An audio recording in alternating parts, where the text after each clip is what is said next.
नमस्कार दोस्तों, स्वागत है आप सभी का सीजीपीएससी नॉलेज हब के इस यूट्यूब चैनल पर, जहां पर आजीविका का टॉपिक स्टार्ट हो गया है। तो आजीविका का पहला टॉपिक अगर आप पढ़ेंगे तो आजीविका ही दिया हुआ है, मतलब उसका परिचय क्या है, वो क्या होता है उसको देखेंगे। फिर हमारा एक पहला टॉपिक है यूनिट 1 में कृषि, भारतीय कृषि और अर्थव्यवस्था यानी कि ग्रामीण अर्थव्यवस्था में उसकी क्या भूमिका है, इसको टॉपिक पे दिया हुआ है। लोग जनरली कृषि देख के थोड़ा बहुत ही सोचते हैं कृषि है, चलो हटाओ इसको, आगे का पढ़ते हैं। लेकिन ऐसा नहीं करना है। हर एक जो वर्ड उसमें दिया हुआ है उससे कई तरीके से क्वेश्चन बनते हैं, जिसके कारण आपको सिलेबस को अच्छे से रीड करके उसके टॉपिक को समझने की जरूरत है।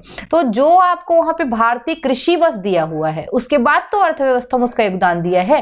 तो जो भारतीय कृषि है, कृषि किस टाइप की है, उसकी विशेषता क्या है, किस प्रकार की खेती हम करते हैं, देन उसका जाके अर्थव्यवस्था में क्या योगदान है, इस पर हम बात करेंगे। पूरा ग्रामीण अर्थव्यवस्था को ध्यान में रखते हुए करेंगे, क्योंकि जनरली आप भारत को देखते हो तो एक कृषि प्रधान देश है और कृषि जनरली गांव की विशेषता होती है। आप जानते होंगे लगभग 75 से 80% गांव में जो है, जो गांव के जो जनसंख्या है वो खेती पर ही निर्भर रहती है। तो आपको ग्रामीण अर्थव्यवस्था को ध्यान में रखकर उसको पढ़ना है।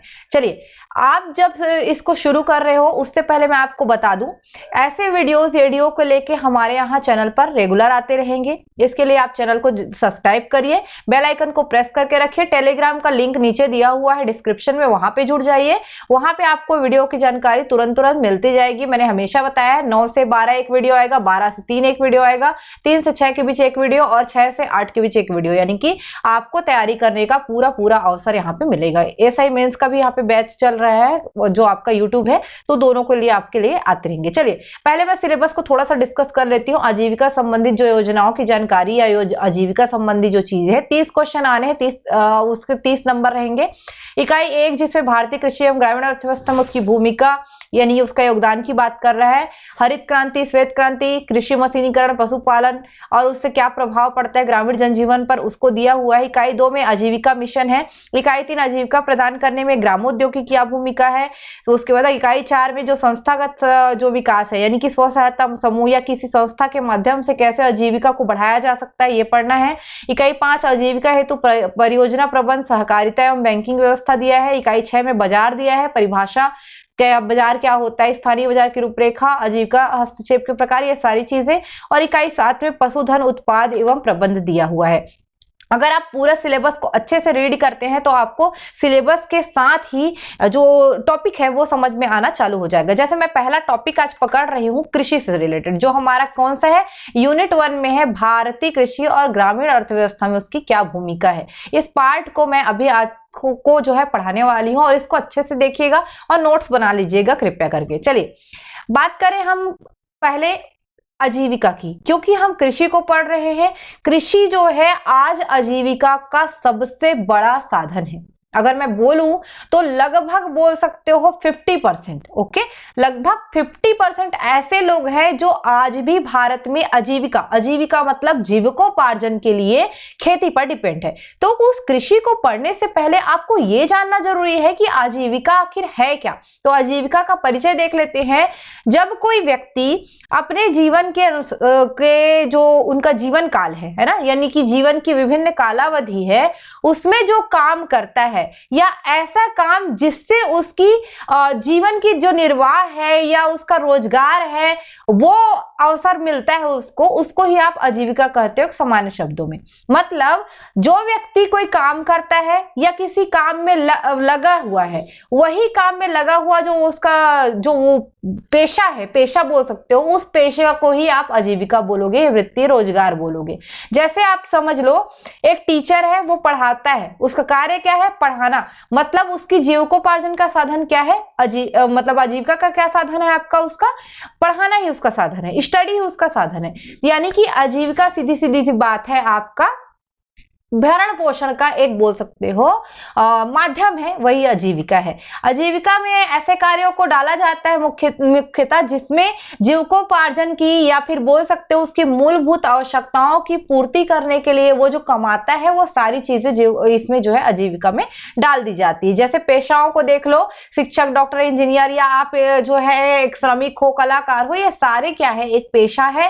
पेशा मतलब एक आजीविका है, आजीविका मतलब एक जीविकोपार्जन का साधन है। ठीक है, ये सामान्य सी चीज है, ये वैसे तो पूछता नहीं है, लेकिन मान लो कभी पूछ दिया क्या है तो समझना, एक जीविकोपार्जन का साधन मतलब आपके भरण पोषण का एक माध्यम।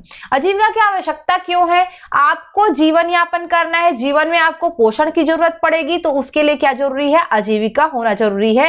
व्यापार का क्षेत्र, ठीक है, आजीविका का आवश्यकता व्यापार के क्षेत्र को निर्धारण करने के लिए भी होता है। जैसे मान लीजिए आप एक कलाकार है, तो आप अगर कलाकार है तो आप कला से संबंधित काम करेंगे। अगर आपका रुचि है मान लो दुकानदारी में, तो आप दुकानदारी वाला काम करेंगे। यानी कि आप का जो आजीविका की आवश्यकता है वो उसके लिए व्यापार का क्षेत्र होना आवश्यक है। कहने का मतलब है, सीधी सीधी बात में समझो कि आप कुछ चीज कमाना चाहते हो, उसके लिए आपको ये पता होना चाहिए कि आप क्या काम कर सकते हो, है ना। तो अगर आप किसी क्षेत्र विशेष में निपुण हो, मान लो आप वकील हो, मान लो आप कलाकार हो, अगर आप उस क्षेत्र विशेष में निपुण हो, यानी कि आपका क्षेत्र, यानी कि उसको आप व्यापार का क्षेत्र बोल सकते हो, वो आपका डिसाइड हो गया। जैसे ही वो डिसाइड होता है ना, आप काम करना चालू कर देते हो, पेट वेट भरने के लिए कमाना चालू कर देते हो। तो आजीविका की आवश्यकता इसलिए भी तो हुई ना। अगर आपको मान लो पेट भरने की या कमाने की आवश्यकता नहीं होती तो क्या आप ये डिसाइड कर पाते कि मैं ये काम करूंगा? नहीं कर पाते। आपको क्या जरूरत है? अगर आपको जरूरत ही नहीं है पैसों की, तो आप जबरदस्ती वकालत करके क्या करोगे?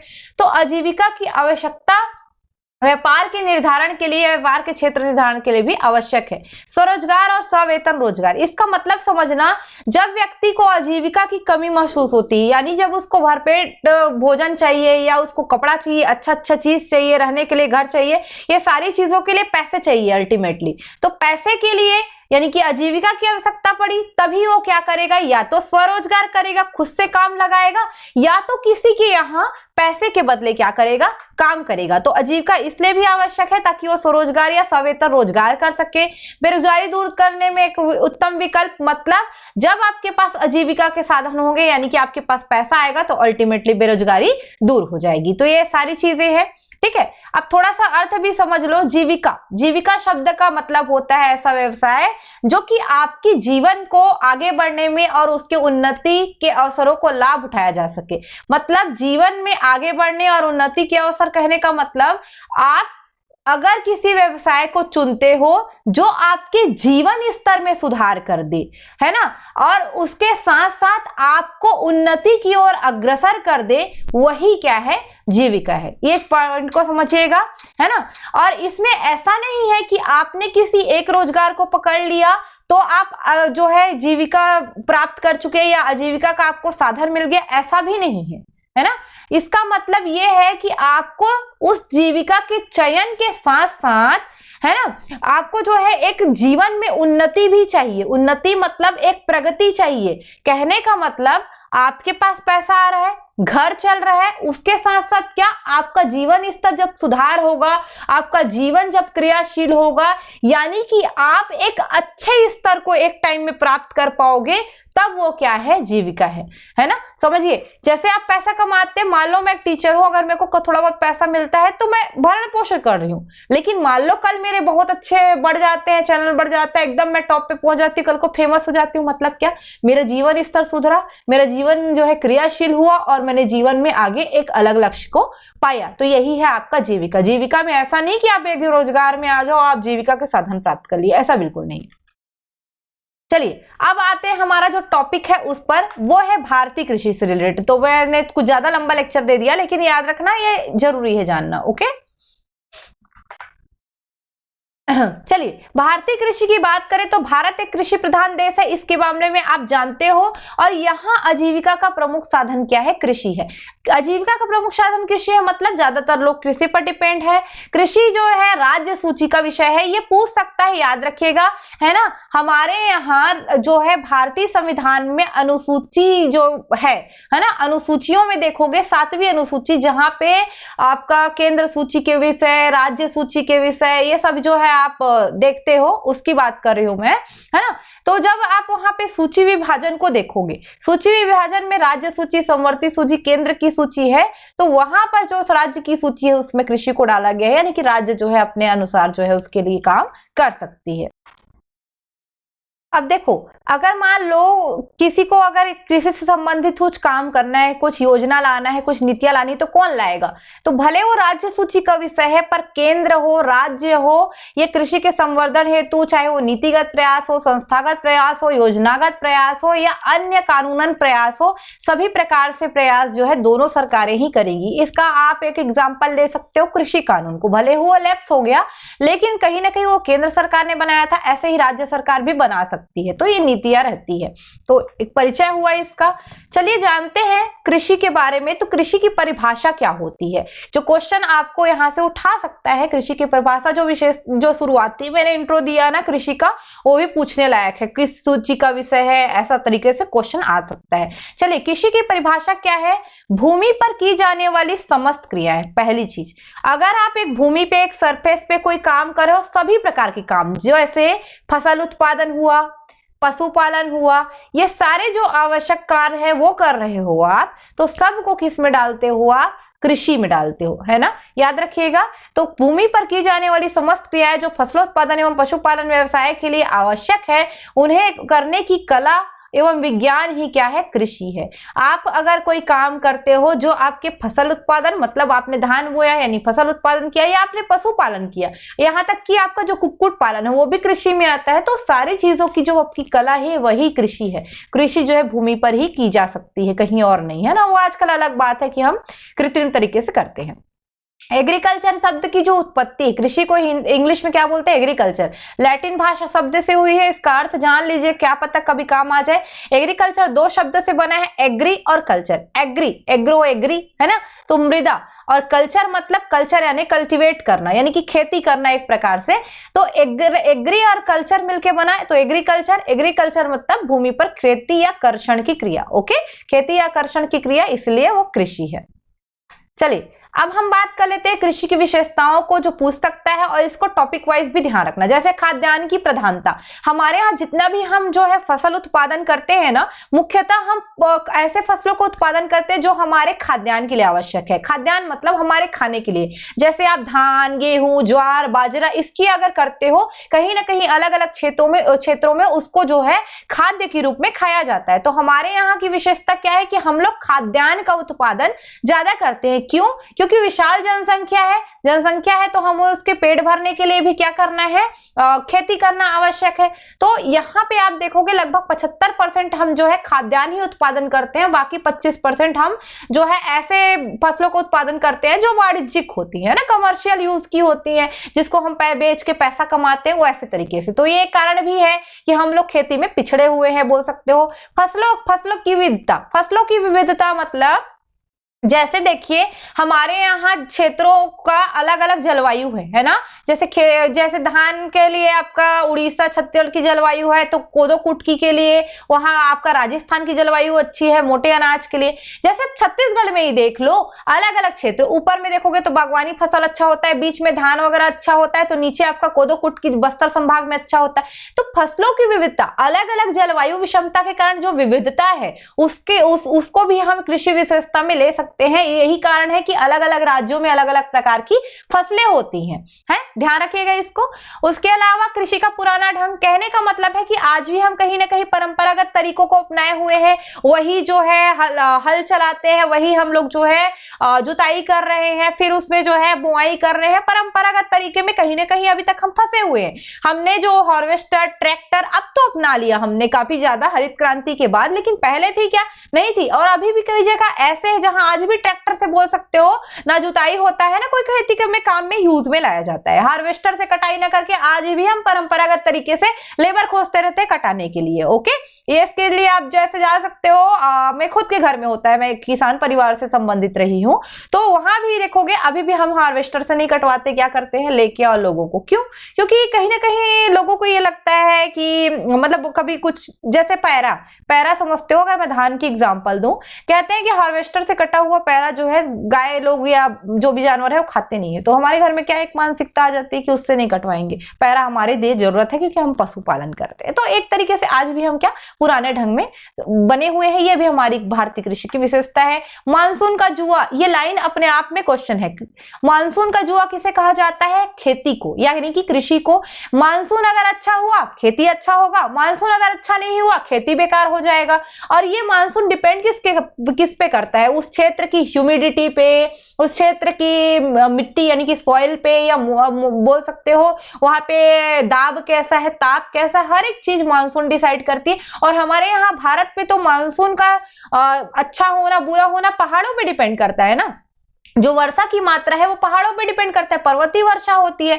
तो ये भी एक प्रकार का है कि जहां पे वर्षा अच्छा होगा, मानसून अच्छा होगा, वहां खेती अच्छा होगा। तो ये एक प्रकार से मानसून का जुआ है खेती। मानसून अच्छा खेती अच्छा, मानसून बेकार तो खेती बेकार। उसके बाद नेक्स्ट हमारी विशेषता है कृषि जोत का छोटा आकार। आप जानते हैं भारत में परिवार ज्यादातर पहले संयुक्त रहते थे, वो धीरे धीरे क्या हो गए? विभाजित हो गए। उसी के साथ बंटवारा हुआ, छोटे छोटे खेतों में जो क्षेत्र थे वो बांट दिए गए।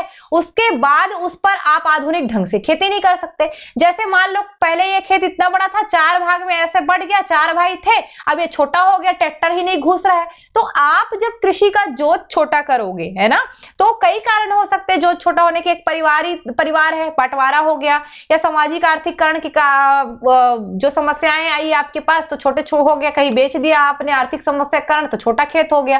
तो उन छोटे जगहों पे ना तो आप आधुनिक ढंग से खेती कर सकते हो, नांगर चला सकते हो, हार्वेस्टर तो ले जा ही नहीं सकते। तो आपका जो छोटा आकार हुआ है, ये भी क्या है आपका जो भारतीय कृषि है उसकी विशेषता है।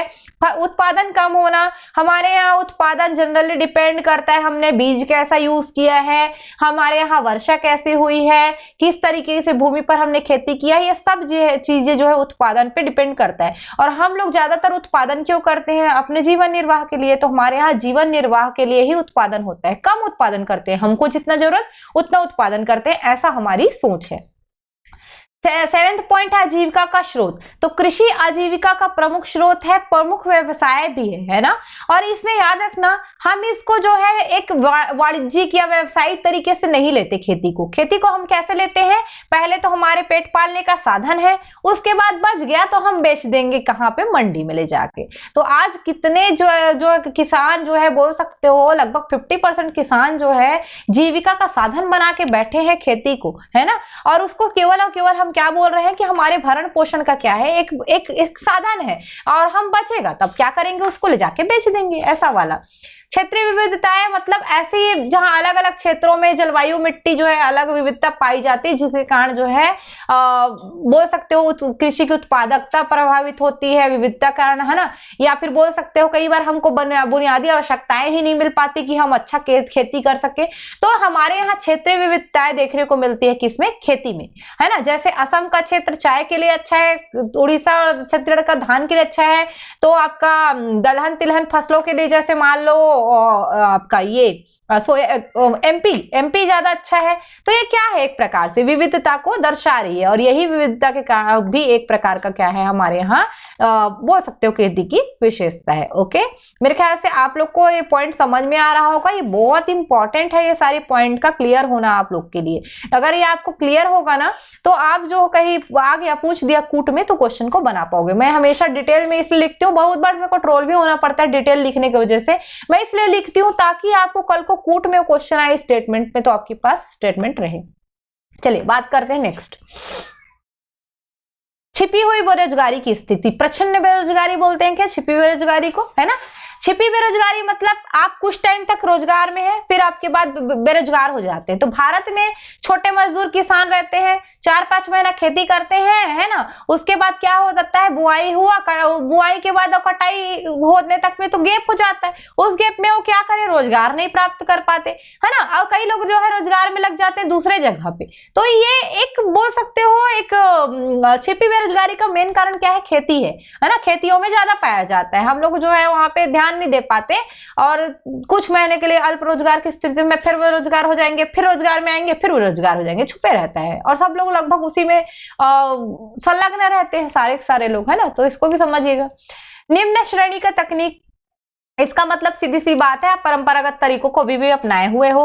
वित्त व्यवस्था कम होना, जैसे आपके पास फसल उत्पादन करने के लिए अगर जमीन भी है तो पूंजी नहीं रहती कई बार, तो पूंजी का अभाव जिसके कारण आपका खेती जो है पिछड़ जाता है।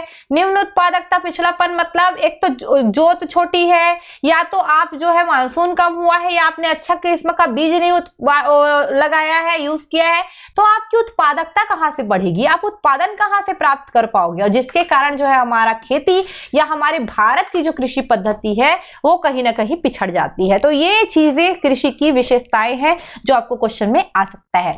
अगर पसंद आ रहा होगा तो लाइक करिएगा। मैं डिटेल पढ़ा रही हूँ, थोड़ा सा आपको स्पीड भले कम लगेगा क्योंकि आपको ये सारी चीजें जाननी जरूरी है। क्वेश्चन यहां से पक्का बनेंगे ही बनेंगे। ओके, इस चीज को ध्यान रखिएगा।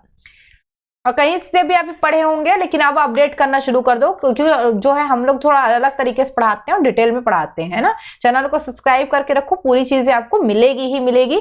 और हाँ, ज्यादा से ज्यादा शेयर भी कर दीजिएगा ताकि लोगों को पता चले। ओके, वीडियो बैच चलेगी अभी कंटिन्यू। कृषि पद्धति का चयन कैसे करते हैं वो देख लेते हैं। तो कृषि पद्धति के चयन, है ना, इसके लिए जलवायु एवं भौगोलिक स्थिति का कारक रहती है, यानी कि आप जलवायु और भौगोलिक स्थिति कैसी उसके अकॉर्डिंग कृषि देखोगे। अगर कोई ठंडी जलवायु है तो आप बागानी फसल लगाओगे, अगर वहीं पे मोटे अनाज वाला जलवायु है तो आप मोटा अनाज लगाओगे। मिट्टी की प्रकृति, जैसे मान लो आपका लाल दोमट मिट्टी, लाल बलुई मिट्टी टाइप का है, मोटे अनाज से अलावा कुछ नहीं हो सकता। काली मिट्टी है तो आप कपास लगा दोगे, गन्ना लगा दोगे। तो मिट्टी की प्रकृति भी कृषि पद्धति को डिसाइड करती है। पानी की उपलब्धता, पानी ज्यादा है तो वहां पे आप गेहूं वगैरह बो दोगे, है ना। पानी कम है तो वहां पे कोदो कुटकी लगाओगे, है ना। ये सारी चीजें आएंगी। उसके अलावा कृषि पद्धति में कृषि को 3 बोल सकते हो प्रकार से हम लोग खेती करते हैं। तो खेती की जो तरीका है या खेती को मानसून या बोल सकते हो मौसम के आधार पे आप 3 भागों में, सॉरी, एक को हम लोग एक ही में ले लेते हैं खरीफ पे तो अलग नहीं होगा, ठीक है। 3 ही भाग बोलना, 3 भाग में आप बांटोगे किसको, खेती को। ये आपका सीजन के हिसाब से बटेगा, ऋतुओं के हिसाब से, या बोल सकते हो इसको आप मौसम बोल सकते हो। मौसम या ऋतु के अनुसार जो है 3 भागों में बटेगा, है ना। 3 क्या होता है, खरीफ, है ना, रबी और क्या होता है जायद की फसल। जैसे पहले पढ़ते हैं खरीफ की फसल, ऐसी फसलें जो दक्षिण पश्चिम मानसून के शुरू होने से बोई जाती, यानी कि 15 जून को दक्षिण पश्चिम मानसून शुरू होगा, इसीलिए इसको वर्षा काल की फसल कहा जाता है। पहला दिमाग में लाना, धान कब बोते हैं, जब मानसून आता है। तो मानसून जो है वर्षा काल की फसल हुई, मानसून आते ही लगाई, इसलिए तो उसमें जो है आपका खरीफ की फसल को लेना वर्षा काल की फसल। मान लो क्वेश्चन आ गया वर्षा काल की फसल निम्नलिखित में से कौन है, धान, गेहूं, ककड़ी या इनमें से कोई नहीं या उपरोक्त सभी। तो क्या लगाओगे आप, धान लगाओगे क्योंकि वो खरीफ की फसल है। बुआई करते समय इसमें अधिक तापमान की जरूरत होती है और आर्द्रता की भी आवश्यकता उस समय ज्यादा होती है। लेकिन कटाई जब करते हैं, पकता है, तो थोड़ा शुष्क वातावरण होना जरूरी होता है। ओके, 15 जून से 15 जुलाई तक हम बोते हैं, फिर सितंबर अक्टूबर आता है, अक्टूबर से नवंबर तक पूरा कटाई जो है चलते रहता है, बोल सकते हो। जैसे खाद्यान्न में धान, ज्वार, बाजरा, कोदो, कुटकी, मक्का, रागी, है ना, ये सारे खरीफ की फसल है। दलहन में मूंग, उड़द, अरहर, जो है खरीफ की फसल है। तिलहन में सोयाबीन, तिल, मूंगफली और राम तिल जो है आपका क्या है, खरीफ की फसल है। उसके अलावा जो वाणिज्यिक फसलें होती है ना, कपास, जूट, गन्ना, इसको भी आप जो हो खरीफ की फसल में लोगे। ये हो सकता है क्वेश्चन आ जाए इसमें से, ठीक है। खाद्यान्न में क्या क्या शामिल होता है, कोदो, कुटकी, ज्वार, बाजरा, है ना। धान, मक्का, रागी ये सब खाद्यान्न है ना। मूंग, उड़द, अरहर दलहन है। तिलहन में सोयाबीन, तिल, राम तिल, मूंगफली ये सब तिलहन में। और वाजिब में गन्ना, जूट और कपास है। गन्ना को याद रखना, उचित एवं लाभकारी मूल्य पे खरीदा जाता है ना, वो याद रखिएगा, उस चीज को काम का है। चलिए दूसरा पढ़ते हैं रबी की फसल को। रबी की फसल क्या होती है, जो आप शीत ऋतु में बोते हो, ठंडी के समय बोते हो ना, ग्रीष्म में काटते हो। तो अक्टूबर नवंबर से बोया जाता है और मार्च अप्रैल में काट लिया जाता है, इसको कहा जाता है रबी की फसल। जब बुआई करते हो तो ठंडा है तो कम तापमान की आवश्यकता होगी और पकते समय गर्म वातावरण आपको आवश्यक होगा। रबी की फसलों में कौन कौन से खाद्यान्न में जैसे है गेहूं और जौ, एक ही प्रकृति के दिखते हैं दोनों। दलहन में चना, मटर, तिवरा, ये थोड़ा फॉन्ट का इशू है, इस पे ध्यान मत दीजिएगा। ओके।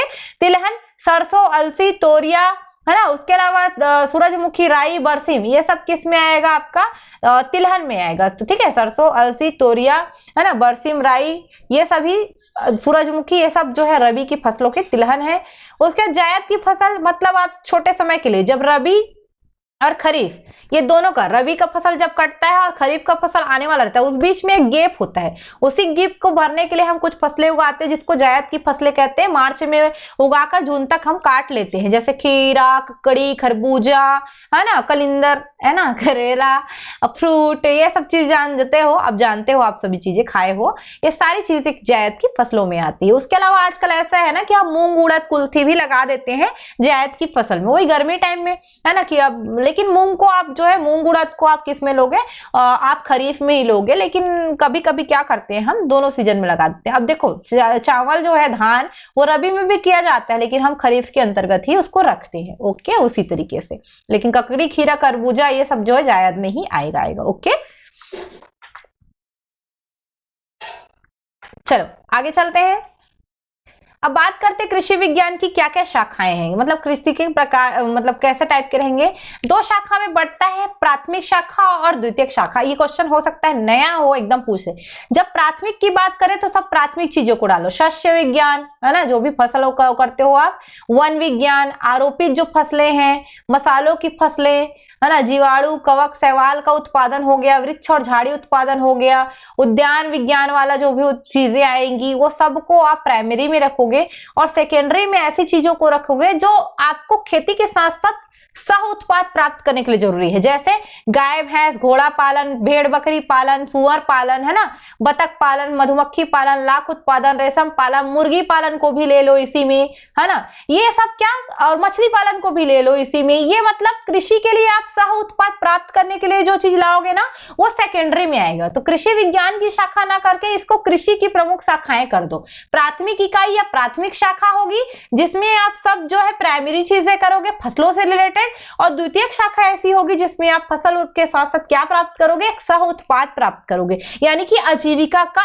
एक साथ साथ में क्या बोल सकते हो, क्या बोलना चाहिए, एक एडिशनल जो आप काम करते हो ना, कि एडिशनल मेरे को इनकम हो, वो सब काम इसमें आएगा। ओके, उसके बाद खेती के प्रकार पढ़ लेते हैं जो इंपॉर्टेंट है, क्वेश्चन इससे भी बनता है। पहली है मिश्रित खेती, है ना। दो टाइप से मिश्रित खेती को लिया जाता है। पहला, एक ही फसल में जब आप दो या दो से अधिक फसलें उगाओ, है ना, जिसका मतलब, जिसका कारण होता है मृदा क्षरण ना हो, इसलिए जो है ना, एक ही खेत में दो से अधिक फसलें आप उगाते रहोगे तो मृदा की उर्वरता बनी रहती है। और दूसरा चीज है, जब आप फसल उत्पादन के साथ साथ पशुपालन भी कर दो तब वो कहलाता है मिश्रित खेती। तो दोनों तरीके का टर्म सही है, दो या दो से अधिक फसलें भी मिश्रित खेती कहलाती है, और कृषि के साथ पशुपालन करना भी मिश्रित खेती कहलाती है। इसमें हमेशा लोग कंफ्यूजन होते हैं, क्वेश्चन भी कई बार पूछा गया है इस चीज से रिलेटेड। ओके, दूसरा पॉइंट है शिफ्टिंग खेती, मतलब झूम खेती जिसको बोल सकते हो आप। वन को पहले जलाएंगे, है ना, उसके जगह को अदल बदल के खेती करेंगे। मतलब पहले आप क्या करोगे, काटा खूटी है करके आग लगा दोगे, उस जगह पे क्या करोगे, खेती करोगे, फिर तो उसको आग लगा दोगे, दूसरी जगह पे खेती करोगे, इस तरीके से। इसको आप जो है बार बार जब जगह बदलते हो ना, तो जगह बदलना मतलब नाच रहे हो इधर से उधर, तो इसको बोलते हैं झूम खेती, है ना, याद रखना, है ना। आग, वनों को जलाकर उसके स्थान पर जगह अदल बदल कर खेती करना क्या कहलाता है, शिफ्टिंग या झूम खेती। क्वेश्चन आ सकता है, और इससे जो है मृदा के क्षरण जो होता है, बहुत ज्यादा उर्वरता खराब होती है, पर्यावरणीय दुष्प्रभाव होता है, इसलिए इसको जो है भारत के कुछ हिस्सों में प्रतिबंधित किया गया है। खास करके आदिम जनजाति का ये कल्चर रहा है, जानते हो आप, हमारे यहाँ जैसे पेद्दा, बेवार, है ना, ये सब क्या है, खेती है, झूम खेती का, तो हम जो है इसको प्रतिबंध किए हुए हैं। जनजातीय समूह के द्वारा ही खेती ज्यादातर की जाती है। लोग क्या करते हैं, कंद और जड़ वाली जो फसलें हैं जो इनको खाने के लिए आवश्यक होती है ना, उसको उगाने के लिए झूम खेती को करते हैं। अभी कुछ कुछ जगहों पे झूम खेती को क्या बोलते हैं देख लो, जैसे पूर्वोत्तर राज्यों में झूम खेती बोलेंगे हम, आंध्र प्रदेश उड़ीसा में इसको पॉड बोलेंगे, ओके। और आपका केरल में ओनम बोलते हैं, ओनम त्योहार भी होता है, ओनम बोलते हैं, है ना। मध्य प्रदेश छत्तीसगढ़ में बीवर या बेवार भी बोलते हैं, है ना। इसी को मसान पेड्डा या पेद्दा भी बोलते हैं, ये वाला पेद्दा, है ना। उसके अलावा बीरा भी बोलते हैं। अब देखो हमारे यहाँ बेवार पेद्दा बोलते हैं, तो एमपी में हो सकता है बीरा, मसान, पेड़ा इस तरीके से बोले, है ना। दक्षिण पूर्व राजस्थान एरिया में वालरा बोलते हैं, राजस्थान में वालरा, पूर्वोत्तर में झूम खेती और छत्तीसगढ़ मध्य प्रदेश साइड ये बेवार पेद्दा ये सब मिलेगा। कर्नाटक उड़ीसा में पौध मिलेगा, ओके, याद रखना। समोच्च कृषि क्या है ना, कंटोर फार्मिंग, दोनों नाम याद रखिएगा, हिंदी इंग्लिश दोनों। कंटोर फार्मिंग क्या है, जब आप कंटोर यानी कि पहाड़ी क्षेत्रों में, देखना कंटोरिंग करना लड़कियों को ज्यादा अच्छे से पता होगा, ऐसे ऐसे लाइंस बनाते हैं ना फेस पे, तो पहाड़ी क्षेत्रों में जो खेती की जाती है उसे ही कंटोर कृषि या समोच्च कृषि कहते हैं। डायरेक्ट क्वेश्चन पूछेगा कंटोर कृषि कहाँ पे की जाती है, पहाड़ी क्षेत्रों में, ओके।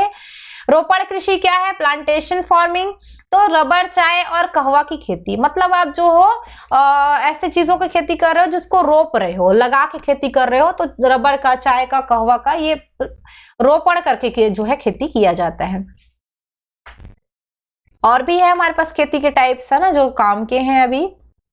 पट्टीदार खेती, स्ट्रिप क्रॉपिंग क्या है, स्ट्रिप बनाना, जब ढालदार भूमि रहती है वहां पे मृदा अपरदन है, ओके, मृदा अपरदन। मृदा अपरदन को कम करने के लिए दलहनी फसलों तथा घास को पट्टियों के रूप में ढाल के विपरीत दिशा में बोना, है ना। जैसे मान लो एक ढालदार भूमि है ऐसे टाइप के, है ना, ये ढाल है, ये ढाल है, तो ढाल के विपरीत, ढाल अगर इस दिशा में है तो विपरीत दिशा में क्या करोगे आप, दलहनी फसलों को और घासों को पट्टी पट्टी बनाकर, पट्टी पट्टी मतलब जैसे सीढ़ी में ऐसे पट्टी पट्टी नहीं होता है, वैसे ही इन पट्टियों पे विपरीत दिशा में बोओगे, ना कि इधर ढाल साइड बोओगे, ओके। ये इधर ढाल है तो आप ऐसे बोओगे फसलों को, ये पट्टी पट्टी बना के, यही है पट्टीदार खेती। संरक्षित खेती क्या है ना, कंजर्वेटिव एग्रीकल्चर, विषम परिस्थितियों में फसल वृद्धि के लिए अनुकूल वातावरण उपलब्ध कराने के लिए green house, shed net, plastic, tunnel और मल्चिंग का उपयोग करके खेती करना, इसका मतलब है संरक्षित खेती। इसका सीधा एग्जांपल याद रखो, पॉली हाउस। जब आप जो हो ऐसा परिस्थिति, है ना, ऐसा परिस्थिति जिस समय जो है फसल नहीं उत्पादन नहीं की जा सकती थी, फिर भी आपने अनुकूल वातावरण बनाया, poly house, okay, poly house बनाया, या आपने ग्रीन हाउस, शेड नेट वगैरह यूज किया, प्लास्टिक टनल यूज किया और उस पर खेती करा, तो आपने एक प्रकार से संरक्षण करने का प्रयास किया, तो संरक्षित खेती होती है वो।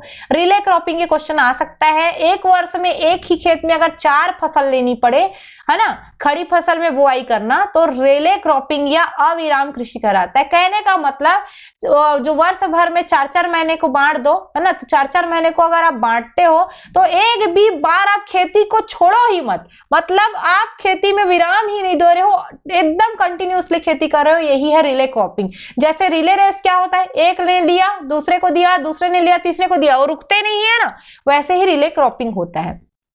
कृषि वानिकी, एग्रो फॉरेस्ट्री, जब वन को आप कृषि के साथ शामिल कर लो, जैसे मेढ़ों पर आप बड़े बड़े जो है वृक्ष लगा दे, या फिर आप जो है बागवानी फसल लगा दे, है ना, यहाँ पे या तो आप चारे की फसल लगा दे या इमारती लकड़ी लगा दे, ये सारी चीजें कृषि वानिकी में आता है। मतलब खेती के साथ साथ आप जो हो प्लांट लगा दो और उसका यूज करो, तो वो कृषि वानिकी है, ठीक है, ओके, बिल्कुल ध्यान रखना। एक चीज मैं इसमें बता दूं, कृषि वानिकी में लास्ट ईयर इसमें एक संशोधन हुआ था, जिसके अनुसार अगर आपके पास आपकी प्राइवेट भूमि पर कोई इमारती लकड़ी है, उसको आप एसडीएम के लिखित आदेश से कटवा सकते हो। पहले वह जो है बहुत लोचा था, अब नहीं है। निर्वाह कृषि, ओके, सस्टेंस फार्मिंग क्या है, जमीन के छोटे टुकड़ों पर आदिम औजार और परिवार या समुदाय के श्रम पर आधारित। मतलब यह है आपके जीवन निर्वाह के लिए आपके पास छोटा सा जमीन का टुकड़ा है, उस पर आप जो पारंपरिक औजार का यूज कर रहे हो और सारे परिवार के लोग, समुदाय के लोग जो है अपना पेट पालने के लिए, जीवन निर्वाह के लिए उस खेती पर लगे हुए हैं, तो वो निर्वाह कृषि है ना। ये ज्यादातर डिपेंड करता है कि भूमि की उर्वरता कैसी है, उस साल मानसून कैसे हुआ है, तभी तो वो जो है परंपरागत तरीकों से भी अच्छा पैदावार होगा, नहीं तो नहीं होगा, सीधी सी बात है। इसलिए इसको कर्तन दहन खेती भी कहा जाता है, ओके। कर्तन दहन खेती किस खेती को कहा जाता है, निर्वाह कृषि को, याद रखिएगा इस चीज को।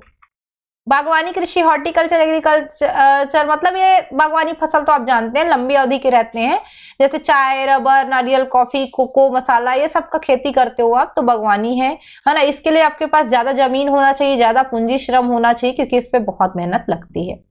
गहन कृषि, इंटेंसिव फार्मिंग क्या है ये आप देख लो। सघन कृषि ही क्या है, गहन कृषि है। जब गहन कृषि मतलब कम जमीन पर अधिक परिश्रम, पूंजी, उर्वरक या कीटनाशक डालकर आप बार बार उत्पादन ले रहे हो, है ना, अधिक उत्पादन ले रहे हो, या एक ही भूमि में वर्ष में कई बार फसल ले रहे हो, तो वो गहन कृषि कहलाता है। एक प्रकार से गहन कृषि को आप जो हो एक प्रकार से रिले टाइप का ले सकते हो।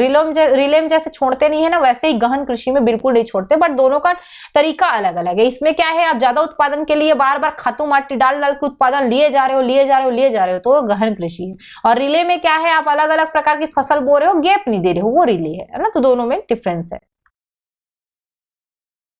चलिए, जल प्राप्ति आर्द्रता के आधार पर खेती कई टाइप के होते हैं। जैसे पहला तर कृषि, वेट फार्मिंग, है ना, काप मिट्टी के क्षेत्र में जहां पे पानी ज्यादा होता है ना, 200 सेंटीमीटर से ज्यादा वर्षा हो, वहां पे काप मिट्टी जो रहेगी, गीली मिट्टी, तो वहां पे पानी देने की जरूरत ही नहीं है, तो फसल क्या हो जाता है, अच्छा हो जाता है गीली मिट्टी पे। जैसे देखो मध्यम पूर्वोत्तर हिमालय क्षेत्र, पूर्वी हिमालय क्षेत्र, है ना, असम, मेघालय, पश्चिम बंगाल, नागालैंड, मणिपुर, मिजोरम, त्रिपुरा, पश्चिमी समुद्री तटीय मैदान। ये क्यों लिया है, देखो भारत को अगर हम ऐसे बांटे, है ना, ऐसे ऐसे ऐसे, ये भारत है मान लो अभी के लिए, तो ये पूरा एरिया क्या है, यहाँ से पूरा एरिया जो है ना, ब्रह्मपुत्र का पूरा डेल्टाई क्षेत्र है, इधर गंगा का पूरा मैदानी क्षेत्र है, ये सारे ब्रह्मपुत्र और गंगा का जो क्षेत्र है ना, ये पूरा एरिया पानी के कारण, इस नदी के कारण ना, पूरा काप मिट्टी इसकी उपजाऊ रहती है और गीली गीली नमी नमी वाली रहती है, तो ये पूरा एरिया में ना अच्छा फसल होता है। दूसरा समुद्र तटीय मैदान मतलब ये वाला समुद्र तट पे तो ऑलरेडी नमी रहता है ना, तो ये पूरा जो है यहाँ पे वेट फार्मिंग का हिस्सा है, जहां पे पानी की जरूरत कम पड़े, है ना, और जहां पर 200 सेंटीमीटर से अधिक वर्षा हो, काप मिट्टी हो, या जहां पे वहां पे जो है आपका तर कृषि होगा, जिसमें आपको लेना है ना, मध्य और पूर्वी हिमालय क्षेत्र, है ना, और पूर्वोत्तर भारत को ले लो और समुद्र तटों को ले लो। चावल और जूट की खेती इस प्रकार का उदाहरण है। जैसे चावल का खेती देखो उड़ीसा में सर्वाधिक होता है, पश्चिम बंगाल है ना, उड़ीसा पश्चिम बंगाल में भी ज्यादा होता है, ये अप डाउन होते रहता है, छत्तीसगढ़ है ना। उसके अलावा जूट का खेती भी पश्चिम बंगाल देख लो, तो ये जरूरी है।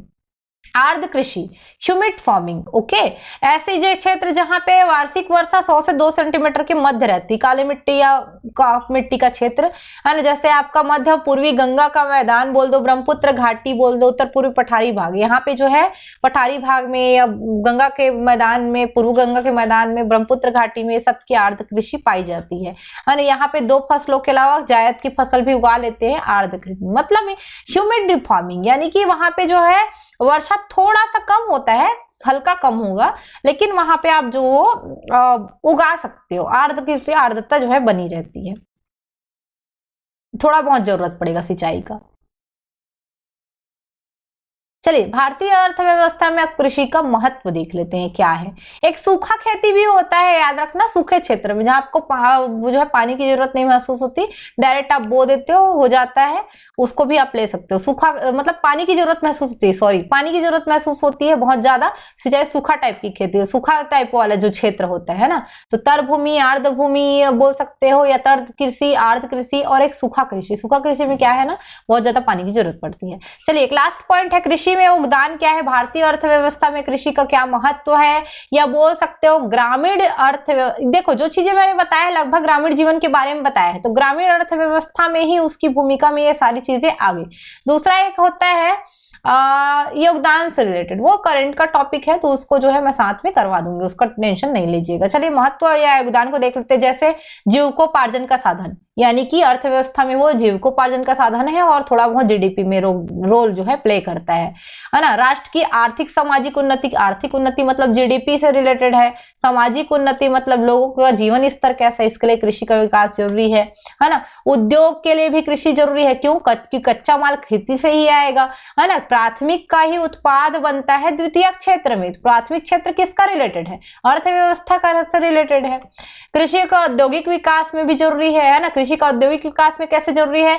उद्योगों का विकास तभी होगा जब कच्चे माल की पर्याप्त आपूर्ति हो और उसके साथ साथ जैसा आप खेती करोगे उस क्षेत्र में वैसे उद्योग लगेंगे, है ना। सर्वाधिक भाग में आप जो है खेती किया जाता है ना, लगभग 50% मान लो खेती की जो है किया जाता है। एक अनुमान है कि यहाँ की 103 करोड़ जनसंख्या भोजन के लिए तथा 36 करोड़ पशुओं के चारा प्रदान करते के लिए जो है खेती पर निर्भर करते हैं। मतलब खेती जो है लगभग 100 करोड़ से ऊपर लोगों को भोजन देती है और 36 करोड़ लोग जो पशु है उनको चारा देती है। अब बाकी लोग क्या खाते होंगे ऐसा मत पूछना, है ना। कई लोग का अलग अलग खान पान रहता है। ओके, तो ये भोजन का प्रमुख उत्पाद है ऐसा आप बोल सकते हो। तो ये कुछ पॉइंट्स थे जो कृषि से संबंधित थे। इसके बाद में आपको कृषि से संबंधित अनुसंधान संस्थान वाला नेक्स्ट वीडियो रहेगा। उसके अलावा हरित क्रांति पे हम चलेंगे। ओके, तो अभी के लिए विदा लेते हैं। धन्यवाद। जय जोहार, जय छत्तीसगढ़। ऐसा डिटेल में पढ़ना है तो आप हमारे साथ बने रहिए। बिल्कुल आपको बोर थोड़ा बहुत लग सकता है कि डिटेल में है, लेकिन ये डिटेल जो होता है ना, यही आपको कुट वाले क्वेश्चंस को हैंडल करने में हेल्प करता है। अगर आप इससे बोर हो गए ना तो आप कभी कुछ नहीं कर पाओगे। ये चीज लिख के ले लीजिए आप। आपको पॉइंट पॉइंट में वो जो आता है एक एक लाइन वाला ना, वो क्वेश्चन बहुत कम आते हैं आजकल। कूट का जमाना है, थोड़ा सा अच्छे से डिटेल में पढ़िए। चलिए, धन्यवाद। जय जोहार, जय छत्तीसगढ़।